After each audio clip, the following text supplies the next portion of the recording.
اعوذ باللہ من الشیطان الرجیم بسم اللہ الرحمن الرحیم قل ان الموت الذی تفرون منہ فإنہ ملاقیکم صدق اللہ مولانا العظیم ان اللہ وملائکتہ یصلون علی النبی یا ایھا الذین آمنوا صلوا علیہ وسلموا تسلیما اللہم صلی علی سیدنا و مولانا محمد وعلی آل سیدنا و مولانا محمد مبارک وسلم وصلی علیہ صلاۃ والسلام علیک یا سیدی یا رسول اللہ صلاۃ والسلام علیک یا سیدی یا حبیب اللہ صلاۃ والسلام علیک یا سیدی یا شفیع المذنبین وعلی آلک واصحابک یا سیدی یا رحمت للعالمین۔ موت آئی پہلوان بھی چل دیے، موت آئی پہلوان بھی چل دیے، خوبصورت نوجوان بھی چل دیے۔ ایک دن مرنا ہے تجھ کو موت ہے، کر لے جو کرنا ہے آخر موت ہے۔ کیسے کیسے گھر اجاڑے موت نے، ہاتھی جیسے بھی بچھاڑے موت نے۔ موت آ کر ہی رہے گی یاد رکھ، جان جا کر ہی رہے گی یاد رکھ۔ قبر یہ روزانہ کرتی ہے پکار، مجھ میں ہیں کیڑے مکوڑے بے شمار۔ یاد رکھ میرے اندر تو اکیلا آئے گا، ہاں مگر اعمال لیتا آئے گا، ہاں مگر اعمال لیتا آئے گا۔ بعد از حمد الصلاۃ لائق عزت و تکریم جمیع احباب سمین الوقار، آج کی مقدس رات عذاب اور دوزخ سے چھٹکارے والی رات ہے۔ حدیث شریف کے اندر ہے کہ 15 شعبان کی رات جیسے ہی سورج غروب ہوتا ہے، اللہ تعالیٰ اپنی شان کے ساتھ آسمان دنیا پر نزول اجلال فرماتا ہے۔ آسمان دنیا پر نزول اجلال کا معنی یہ ہے، دنیا کا معنی ہے قریب کا، یعنی 7 آسمان ہیں، تو جو آسمان ہمیں نظر آ رہا ہے دنیا کے اعتبار سے جو آسمان قریب ہے، اس آسمان پر اللہ اپنی شان کے مطابق نزول اجلال فرماتا ہے، اور اللہ کے دربار سے 3 اعلان بار بار بلند ہوتے ہیں، اور مغرب سے لے کے فجر تک یہ صدائیں اللہ کے دربار سے آتی رہتی ہیں۔ پہلی صدا جو اللہ کے دربار سے لگتی ہے وہ یہ ہے، حل من مستغفر، ہے کوئی بخشش چاہنے والا؟ وہ رب جس نے معاف کرنا ہے، وہ رب جس نے رحمت عطا فرمانی ہے، آج وہ اپنی رحمت کی دکان سجا کے خود آوازیں لگا رہا ہے۔ حل من مستغفر، ہے کوئی بخشش چاہنے والا؟ آئے وہ اپنے گناہوں سے معافی مانگے، میں اللہ اس کے گناہوں کو معاف فرما دوں۔ دوسرا رحمت معاب اعلان اللہ کے دربار سے یہ ہوتا ہے، حل من مسترزق، ہے کوئی رزق چاہنے والا؟ رزق کی وجہ سے کوئی پریشان ہو، کوئی بھوکا ہو، رزق کسی کا تنگ ہو، حالات کسی کے اچھے نہ ہوں، وہ رب جو پتھر کے اندر کیڑے کو بھی رزق عطا فرماتا ہے، وہ خود اپنی رحمت کی دکان سجا کے اعلان کر رہا ہے، اے رزق کی تنگی کے شکار بندے، آ میرے در پہ ہاتھ پھیلا، میں تیرے رزق کی ساری کمیوں کو پورا فرما دوں گا۔ اور تیسرا جو اعلان اللہ کے دربار سے ہوتا ہے، اس میں ہماری ہر حاجت کا ازالہ ہے۔ اللہ کے دربار سے تیسری صدا یہ بلند ہوتی ہے، حل من سائل، ہے کوئی سوالی؟ کوئی حاجت بھی لے کر آئے، کوئی سوال بھی لے کر آئے، مانگنا اس کا کام ہے، عطا فرمانا مجھ رب کا کام ہے۔ تو یہ صدائیں برابر پوری رات لگتی رہیں گی. خصوصاً یہ جو پہلی صدا ہے نا، حل من مستغفر، ہے کوئی بخشش چاہنے والا، یہ پورا سال لگتی ہے، لیکن پورا سال رکھتی ہے رات کے آخری پہر میں، کیونکہ حدیث کے اندر موجود ہے ہر رات کے اندر جو رات کا آخری حصہ ہوتا ہے اللہ کے دربار سے یہ صدا آتی ہے کوئی بخشش چاہنے والا. میاں صاحب نے اس حدیث کا ترجمہ کرتے ہوئے جملہ بولا تھا کہ پچھلی راتی رحمت رب دی کرے بلند آوازہ، بخشش منگن والیاں کارن کھلا اے دروازہ. ہے کوئی بخشش مانگنے والا، جب دنیا لمبی تان کے سو رہی ہو، آئے ہمارے دربار پر سر رکھے، ہم اس کے گناہوں کو معاف فرما دیں. وہ صدا جو پورا سال رات کے پچھلے پہر آتی ہے، وہ صدا شب برات میں پوری رات مسلسل آتی، پوری رات مسلسل. یہی وجہ ہے غنیۃ الطالبین کے اندر یہ کلام موجود ہے کہ بہت بڑا غافل انسان ہے وہ جسے رب صدائے بخشش دے رہا ہے اور وہ بخشش کروانے رب کے در پہ نہیں آ رہا. وہ اب بھی ناراض ہے، وہ اب بھی خفا ہے، وہ اب بھی بگوڑا ہے، اب بھی اس نے اللہ کا دربار چھوڑا ہوا ہے، بھاگ رہا ہے، پوچھ دے رہا ہے. وہ جو معاف کرنے والا ہے وہ خود کہہ رہا ہے آؤ معافی مانگو، میں تمہارے گناہوں کو معاف فرما دوں گا. اور حضور غوث اعظم رضی اللہ تعالی عنہ آپ اس رات کے متعلق یہ جملہ خصوصاً ارشاد فرماتے ہیں، چونکہ اس رات کے اندر اعمال نامے تبدیل ہوتے ہیں، مرنے والوں کی لسٹیں فرشتوں کے حوالے کر دی جاتی ہیں، آئندہ آنے والے سال میں کس کس نے اللہ کے دربار میں جانا ہے، دنیا چھوڑنی ہے، اس رات کے اندر فیصلہ ہوتا ہے. تو حضور غوث اعظم رضی اللہ تعالی عنہ آپ ارشاد فرماتے تھے کہ بہت سارے کفن دل کے تیار ہو چکے ہوتے ہیں، لیکن کفن پہننے والے بازاروں کے اندر پھر رہے ہوتے ہیں. بہت ساری قبریں خود کر تیار ہو چکی ہوتی ہیں، لیکن ان قبروں کے اندر لیٹنے والے وہ ہنس رہے ہوتے ہیں. اور بہت سارے لوگوں کی موت کا وقت قریب آ چکا ہوتا ہے، مرنے والے غفلت کی چادر تان کے سو رہے ہوتے ہیں. یہ موت ایک ایسا عنوان ہے جسے رب نے چھپا کے رکھا ہے، یہ مخفی ہے. مجھے نہیں پتا کب سانس ٹوٹے گی، آپ کو بھی نہیں پتا کب دنیا چھوڑیں گے. یہ اسباب کچھ ایسے ہیں جن کے ذریعے پتہ لگایا جا سکتا ہے کہ اب قریب ہے دنیا سے جانا، اب قریب ہے موت، اب قریب ہے میری وہ منزل جس کی طرف میں نے بڑھنا ہے. وہ اسباب کون سے ہیں؟ آقا حضور رحمت عالم صلی اللہ علیہ وآلہ وسلم نے ارشاد فرمایا کہ جب تمہارے وجود کے اندر موت کے قاصد آ جائیں تو موت کی تیاری تیز کر دو. موت کے قاصد آ جائیں، یہ داڑھی کے اندر سفید بال کا آ جانا یہ موت کا بہت بڑا قاصد ہے. کتنی بڑی غفلت مابی ہے، داڑھی سفید ہو گئی تو بندے نے بہانے شروع کر دیے. اس نے کہا کہ بیماری تھی، پانی ایسا تھا، حالات ایسے تھے، میری داڑھی سفید ہو گئی. اور اس نے سفید داڑھی کو پھر سے کالا کرنا شروع کر دیا، اپنے آپ کو باور کرانا شروع کیا تو تو جوان ہے، تو تو بوڑھا نہیں ہوا. حالانکہ یہ موت کا قاصد تھا. جناب عمر رضی اللہ تعالی عنہ آپ دور خلافت کی ذمہ داریاں نبھاتے ہوئے مسند خلافت پر موجود ہیں. تو مصروفیت اتنی تھی، چونکہ بہت بڑی زمین پر آپ کی حکومت تھی، بڑے معاملات تھے، اپنے معاملات کے اندر ڈوبے ہوئے تھے. تو ایک درویش بندہ آپ کی بزم کے اندر آتا ہے، جناب عمر کو مصروف دیکھتا ہے دنیاوی معاملات کے اندر، خلافت کے امور کے اندر، زمینوں کے پیمائش کرنے کے اندر. جناب عمر کو دیکھتا ہے تو ایک صدا لگاتا ہے، کہتا ہے عمر خلافت نبھاتے نبھاتے موت کو نہ بھول جانا. بس یہ جملہ اس درویش کی زبان سے نکلنا تھا. جناب عمر زارو زار رونے لگے، کہا تو نے مجھے کیا چیز یاد کرا دی، میرے ذہن سے یہ چیز فراموش ہو گئی.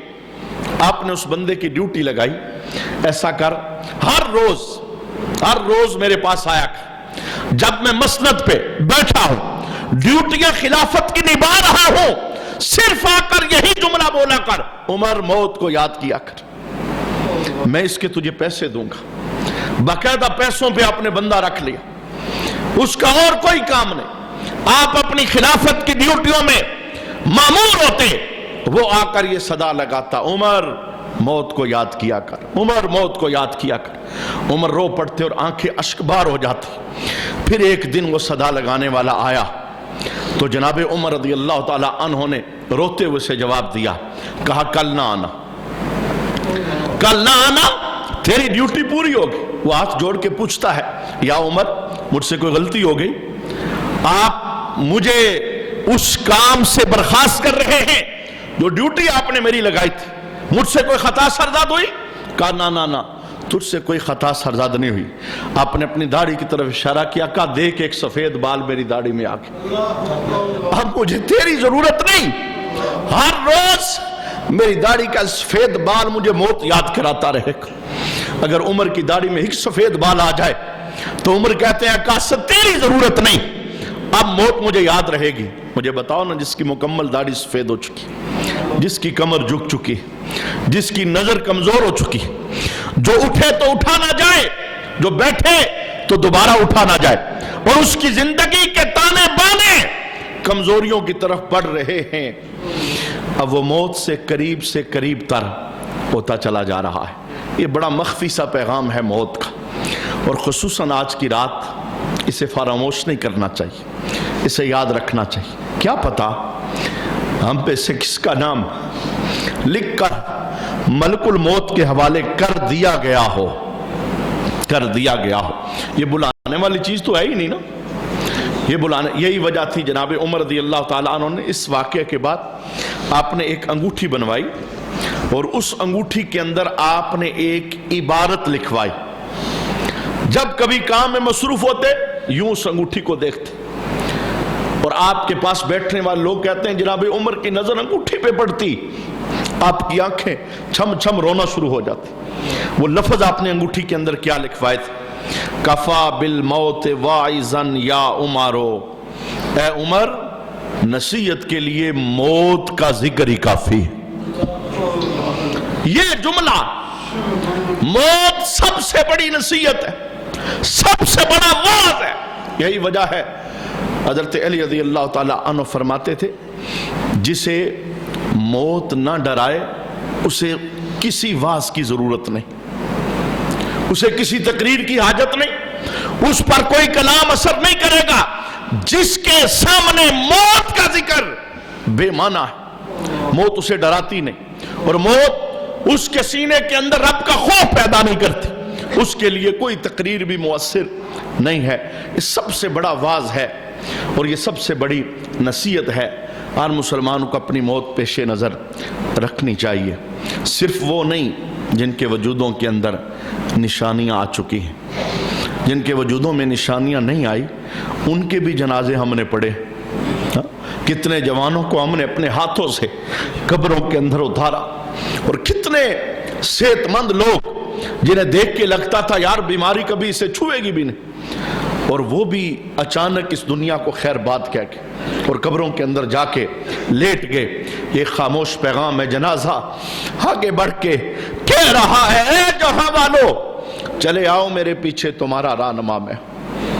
اور یہ ذکر کتنا ضروری ہے۔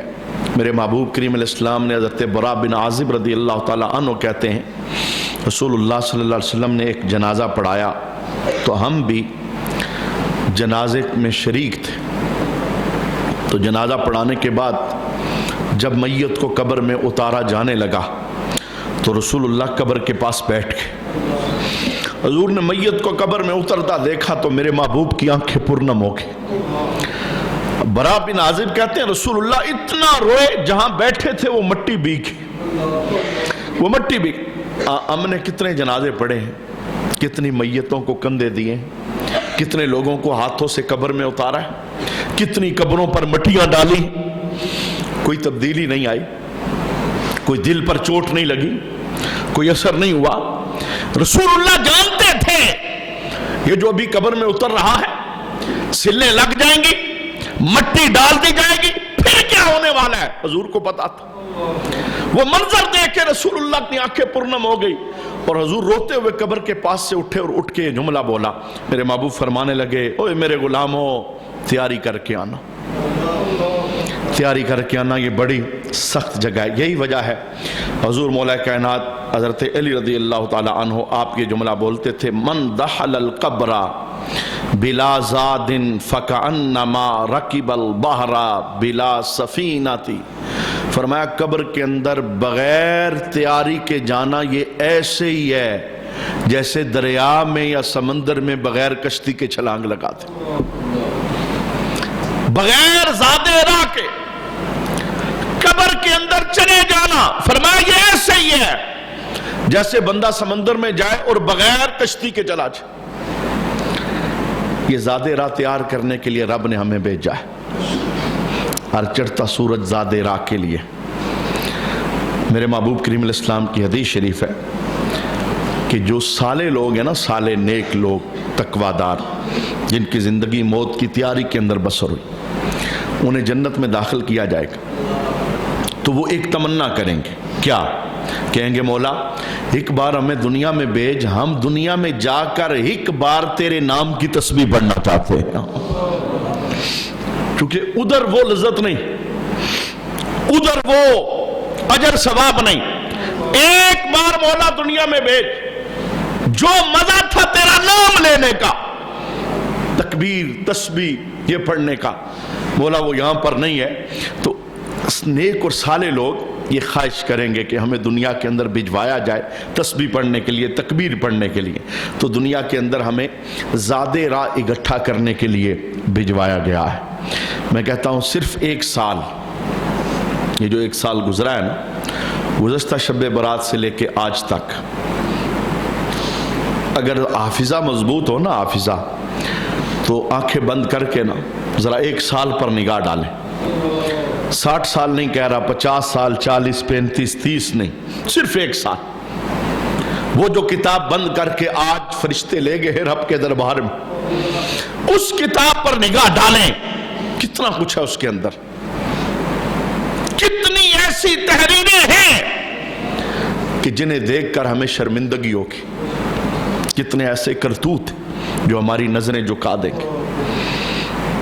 تو اگر ایک سال کی کتاب اس پہ نظر ڈالنا مشکل ہے تو مجھے بتائیں نا قیامت کا وہ ماحول کتنا سخت ہوگا جب 60 سالہ زندگی کی کتاب ہمارے ہاتھ میں تھما کے کہا جائے گا اقرا کتابک, پڑھ اپنی کتاب, صبح و شام پڑھ, خلوت جلوت پڑھ, محفل تنہائی پڑھ, جوانی بڑھاپا پڑھ, جو جو تو نے کیا ہے ایک ایک چیز ہم نے محفوظ کی, کوئی چیز نہیں چھوڑی, سب کچھ لکھا ہوا ہے. تو قبر کے اندر جانے سے پہلے قبر کے لیے زاد راہ تیار کرنا یہ بڑا لازم اور ضروری. سمجھانے کے لیے واقعہ اپنے اندر بڑے اسباق رکھتا ہے. ایک بادشاہ کا طریقہ تھا, اپنی محفل کے اندر کسی نہ کسی پاگل دیوانے کو بلا لیتا, اللہ گلہ کرتے, محفل ختم ہو جاتی. روز کا اس کا معمول. آج بھی محل کے پاس ایک دیوانہ بیٹھا, دکھنے میں پاگل لگ رہا تھا لیکن وہ حقیقت میں پاگل نہیں تھا. بادشاہ کے پاس بیٹھنے والے اسے اٹھا کے لے آئے. بادشاہ کے پاس آیا تو بادشاہ نے کہا ایسا کر, ہماری پوری محفل میں سے جو سب سے زیادہ بے وقوف تجھے نظر آتا ہے یہ رومال لے اس کے سر پہ رکھ. اب حقیقت کے اندر وہ پاگل نہیں تھا, وہ دیوانہ نہیں تھا. بادشاہ کا مقصد یہ تھا جس کے سر پہ رومال رکھے گا تھوڑی دیر کے لیے ہم تالیاں بجائیں گے, اللہ گلہ ہو جائے گا, سارے سے بے وقوف کہیں گے کہ ایک پاگل نے اسے پاگل کہا, بے وقوف کہا. اس نے رومال اٹھایا, ایک ایک بندے کا چہرہ دیکھا, بغیر کسی کے سر پر رومال رکھے چپ کر کے محفل سے نکل کے. بادشاہ بڑا حیران ہوا, پاس بیٹھے لوگ بڑے حیران ہوئے. ہم نے جو کہا اس نے کیا ہی نہیں, رومال لے کر نکل گیا. زمانے نے کروٹ بدلی, اس بادشاہ کی موت کا وقت قریب آ گیا. آخری ٹائم آیا نا تو وہی فقیر, وہی پاگل وہ اس بادشاہ کے پاس آن پہنچا. بادشاہ کی روح جسم سے نکل رہی تھی. اس فقیر نے کہا بادشاہ جاتے جاتے مجھے ایک سوال کا جواب دیتے جا. بادشاہ نے کہا پوچھ. کہا بادشاہ یہ بتا تو نے دنیا کے بڑے سفر کیے, ایک ملک سے دوسرا ملک, ایک شہر سے دوسرا شہر, جب تجھے سفر درکار ہوتا ایک ملک سے دوسرے ملک کا, 1 مہینے کے لیے جانا ہوتا, کتنا سامان سفر ساتھ لے کے جاتا تھا؟ بادشاہ کہنے لگا 1 مہینے کے لیے جاتا 1.5 مہینے کا سامان سفر ساتھ ہوتا تھا, 10 دن کے لیے جاتا 20 دن کا سامان سفر ساتھ ہوتا. تو فقیر نے پوچھا ہے بادشاہ آج بڑے لمبے سفر پہ تیاری ہے, بتانا کتنا زیادہ راہ لے کے جا رہا ہے. اب بادشاہ بات سمجھ گیا, اسے پتا تھا جس سفر پہ میں روانہ ہو رہا ہوں وہاں کی تیاری کیا ہے. بادشاہ نے دونوں ہاتھ اپنے سر پہ رکھے, کہنے لگا میں دنیاوی سفروں کی تیاری کیا کرتا تھا, 1 مہینے کے لیے جاؤں تو 1.5 مہینے کا سامان سفر ساتھ, لیکن آج جس سفر پہ روانہ ہو رہا ہوں خالی ہاتھ جا رہا.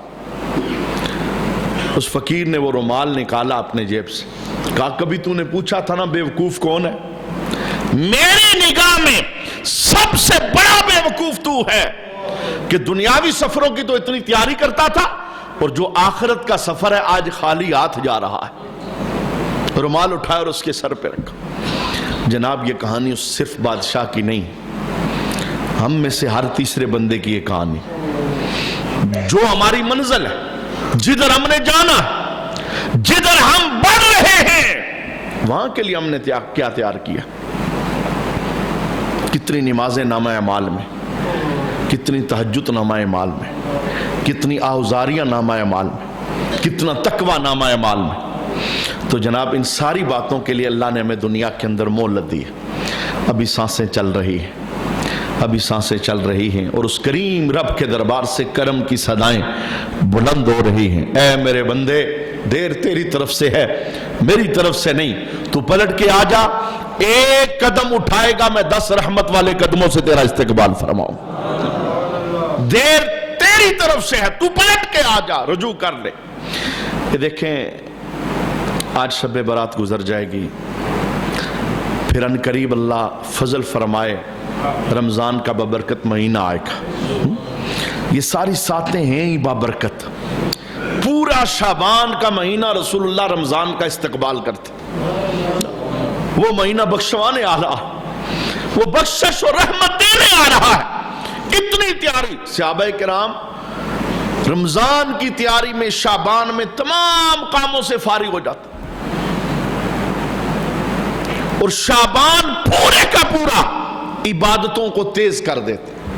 کیوں؟ رمضان کی تیاری ہو رہی, رمضان کی آمد ہو رہی. تو جناب آج کی رات کے حوالے سے صرف اتنی گزارش ہے. میرے محبوب کریم علیہ السلام نے 5 راتوں کے متعلق ارشاد فرمایا کہ 5 راتوں کے اندر جو دعا مانگو اللہ قبول فرماتا ہے. حضرت امامہ رضی اللہ تعالیٰ عنہ اس حدیث کو روایت کرتے ہیں. پہلی رات رجب کی پہلی رات ہے, رجب کا مہینہ جو گزر چکا ہے. دوسری رات ہر ہفتے میں ایک آتی ہے, جمعرات اور جمعہ کی درمیانی, اسے شب جمعہ کہتے ہیں. ہر ہفتے کے اندر یہ رات جو مانگو اللہ عطا فرماتا. اور تیسری رات عید الفطر کی جسے چاند رات کہتے ہیں. اور چوتھی رات عید الاضحیٰ کی 10 ذو الحج والی رات. اور 5ویں رات جس میں آج آپ اللہ کے گھر میں بیٹھے ہوئے, شب برات شعبان کی 15ویں شب. میرے محبوب نے ارشاد فرمایا جو مانگو گے اللہ عطا فرمائے گا. یہ تو بھی ایک اجتماعی پروگرام ہے. ابھی ہم انشاءاللہ صلاۃ و تسبیح ادا کریں گے, ذکر دعا ہوگا, بساط کے مطابق ہم اللہ سے مانگیں گے. لیکن ضرورت فقط اتنی نہیں ہے, بے شمار ضرورتیں اور بے شمار حاجتیں. ہر بندہ اپنی زندگی کی کہانی جانتا ہے. مصلی بچھائیے, سونے والی راتیں بے شمار ہیں, پورا سال سوتے رہتے ہیں. اس رات کو جا کے گزارنے کی کوشش کریں. پوری رات اللہ کے دربار میں جھکنے کی کوشش کریں. یہ اجتماعی پروگرام تو گھنٹے 1.5 گھنٹے بعد ختم ہو جائے گا. فردن گھر کے کونے میں مصلی بچھا کے تلاوت کریں, استغفار کریں, درود و سلام پڑھیں, اللہ کے ساتھ مناجات کریں. اللہ کو بندہ بڑا پیارا لگتا ہے جو رب سے مانگتا ہے, خوش ہوتا ہے اللہ. اور اتنا خوش ہوتا ہے اس بندے کو عطا فرمانے کے اندر. اللہ اکبر اللہ اکبر. میرے محبوب کریم علیہ السلام نے کتنی خوبصورت مثال ارشاد فرمائی کہ اللہ بندے کی توبہ پر رجوع کر لے, بندہ واپس آ جائے, کہے مولا صلح کرنا چاہتا ہوں, میں شیطان کا بھگوڑا ہو گیا تھا, قیدی بن گیا تھا, اب میں آنا چاہتا ہوں. کتنا اللہ خوش ہوتا ہے. مشکات کے اندر رسول اللہ نے مثال ارشاد فرمائی. حضور نے فرمایا ایک بندہ سفر پر روانہ ہوا, زادیرہ ساتھ ہے, پانی کھانا ساتھ ہے, سواری ساتھ ہے, بہت لمبا سفر اس نے طے کیا. بیچ صحرا کے اندر پہنچا, تھوڑی دیر رکنا چاہا کہ آرام کروں پھر سفر آگے سٹارٹ کروں گا.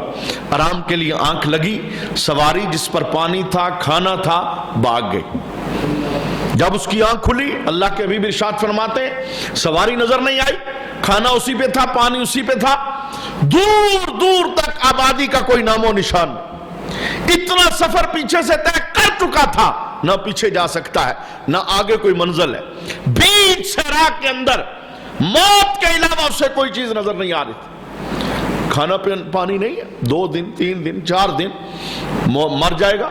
اللہ کے حبیب کہتے ہیں اس نے اپنے آپ کو رستے پہ ڈال دی. گزرنے والوں کا رستہ تھا, ادھر روح نکل جائے گی, کوئی گزرنے والا آئے گا, اگر نصیب میں ہوا قبر بن جائے گی. حضور ارشاد فرماتے ہیں جب اس نے اپنے آپ کو موت کے انتظار میں رستے میں ڈالا کہ روح نکلے, کوئی گزرنے والا آئے اور پھر مجھے دفن کر دے, کہا جب آنکھ بند کی دوبارہ آنکھ کھولی, اس نے کیا دیکھا کہ وہ سواری پانی کھانے سمیت اس کے بالکل قریب کھڑی ہے. تو حضور نے پوچھا صحابہ یہ بتاؤ کہ اس بندے کو کتنی خوشی ہوئی ہوگی, وہ بندہ جسے موت نگاہوں کے سامنے نظر آ رہی تھی, کتنا خوش ہوا ہوگا. یا رسول اللہ کیسے اس کی خوشی کا ہم اظہار کریں, وہ بہت خوش ہوا ہوگا. اب اللہ کے حبیب نے یہ مثال دینے کے بعد جو جملہ بولا, فرمایا جب بندہ گناہوں سے رجوع کر کے واپس رب کے دربار میں آتا ہے نا, جتنا اس بندے کو موت کے انتظار میں آنکھیں بند کرنے کے بعد آنکھیں کھول کے سواری دیکھنے پہ خوشی ہوئی, اس سے بڑھ کر رب بندے کے واپس آنے پہ خوشی فرماتا ہے. میرا بندہ پلٹ کے آ گیا, میرا بندہ پلٹ کے آ گیا, یہ واپس آیا ہے, میں اس کا رجوع قبول کروں گا. تو آج کی رات رجوع والی ہے, بخشش مانگنے والی ہے. انشاءاللہ ہم اللہ کے دربار کے اندر عیدز پیش کریں گے اور بخشش کی خیرات مانگیں گے. وہ بخشنے والا ہے اور اس کی رحمت سے امید ہے کہ اللہ ہمارے گناہوں کو معاف فرمائے گا.